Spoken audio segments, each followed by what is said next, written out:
As part of our ongoing attempt to make sure that this evaluation form has shared meaning, that we know what these terms mean and we have some sense for what distinguishes excellent from good, from satisfactory, from poor, from flawed and missing. I want to make sure that we have that shared meaning, so we've been taking a look at some sample speeches, both in a rougher version and in a more refined version. And so it's a way of just running through the rubric a couple of times to not only help you improve as a speaker, but help you improve as a critic. So what we're going to do now is take a look at Kathy's speeches. The first one we're going to take a look at is a rougher version of the speech in response to the thesis, "Online education will never replace traditional universities." So let's go ahead and take a look at this. Ideally, you would have your copy of the feedback form with you, so you can be sort of marking what you think in terms of as you're evaluating this speech. I would also recommend you flow the speech just so that you've got sort of the almost a descriptive account of what went down in that speech, as well as an evaluative account of what's going on in that speech. So let's go ahead and take a look at this now. I do like online education, but I have to agree that online education will never replace traditional universities. In college, I had an excellent mentoring relationship with one of my teachers. He was my organic chemistry professor, and while he taught organic chemistry very well, he also took an extra step, and at a time where I was very unsure of my career path, he sat down with me and took a look at my career options and my goals. And he provided me with more insight into my options. And not only that, but he also provided me with opportunities and encouraged me to look into paths that I hadn't considered beforehand. And so ultimately, this mentoring relationship that I had with him ultimately played a very large role in dictating where I am today and the career path that I chose to take.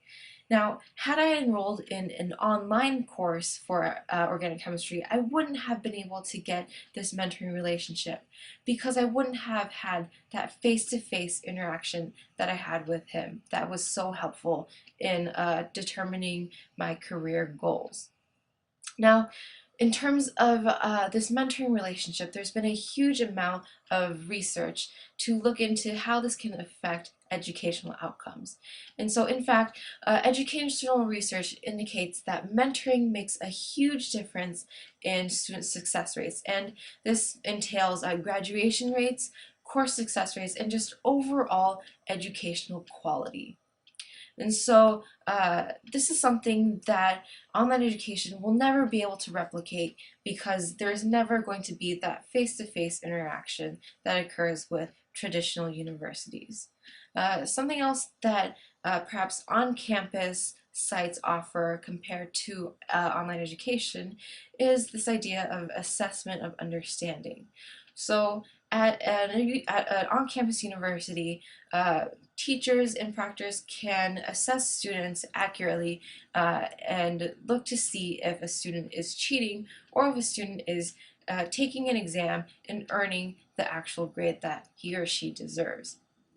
And so in this case, a teacher can match a score to a student and ensure that no cheating occurred and that certification of this grade is in fact correct.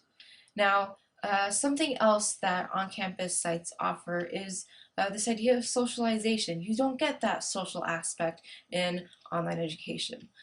So what this means is that a degree from a university online doesn't have more power than a certificate from a university that's on campus because it doesn't offer the socialization aspect. And what I mean by this is that in terms of socialization, traditional universities allow students to commingle, and this can foster growth and expansion of relationships between students to encourage ideas and encourage growth of students overall. And so while I do like online education very much, I don't believe that traditional universities will be going away anytime soon. Now, that's actually a very interesting speech in the sense that there's some good evidence in there, but the arrangement, the main points, are almost entirely absent.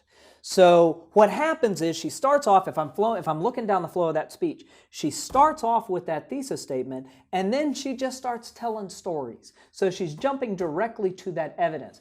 At no point is there really a shell of a claim that houses those pieces of evidence. So we've got lots of an impressionistic sense of why, in her argument, online education will never replace traditional universities, but I couldn't necessarily define set reasons. So it's just a lot of evidence without sort of a driving claim.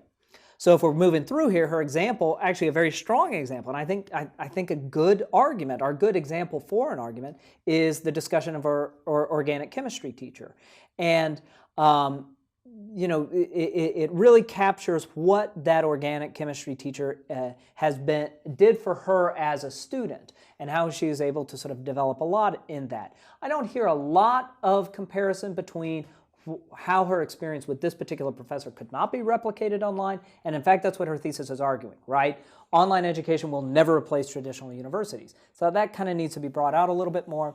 She's got some discussion around educational success, but we don't really have any tangible stuff there. She's got some discussion of assessment, and ultimately I wrote down here, this needed better discussion of how this related to the comparative claim. So she ends up talking a lot about assessment, but once again, we've got almost a comparative claim, why online educations are not going to do this. So that assessment needs to say, online assessment is not going to replace traditional universities' assessment. That sort of comparison just doesn't really jump out. So as we're looking at this invention, she's got good evidence, but there's no claims in there. There's no discrete claims. I sometimes will talk about this as a speaker, you're in the role of a cook. Okay? You don't go to a restaurant and you sit down and the cook brings out all the raw ingredients and dumps them onto your table and says, you could make an awesome stew with the stuff there. I'll leave you to it. Rather, the cook's in the kitchen mixing those ingredients together and brings to you the completed dish. That's kind of what I think is going on here. You got a lot of ingredients, but they're laid out on the table and you're asking the audience to figure out what this all means. It's a choose your own adventure argument, and that's not what you want to do. Your job as a speaker is to do that preparation, to make sure people have that frame of reference. The arrangement, well, there are no claims. I don't know where I am. I never know when the end's going to come, right? Since it's just a series of anecdotes, I never know when we're going to stop. There's not necessarily a clear logical build. Since there's no preview, I don't know what to be listening for at the end. And in terms of delivery, there's pretty low energy, but I would say the delivery is not really the most significant problem here. So if I move through the eval form, invention, main points, well, there's not really anything to evaluate. They are pretty clearly missing, or at the very least very poor. I can maybe intuit my way to a few of what those main points might be, but that would just be poor.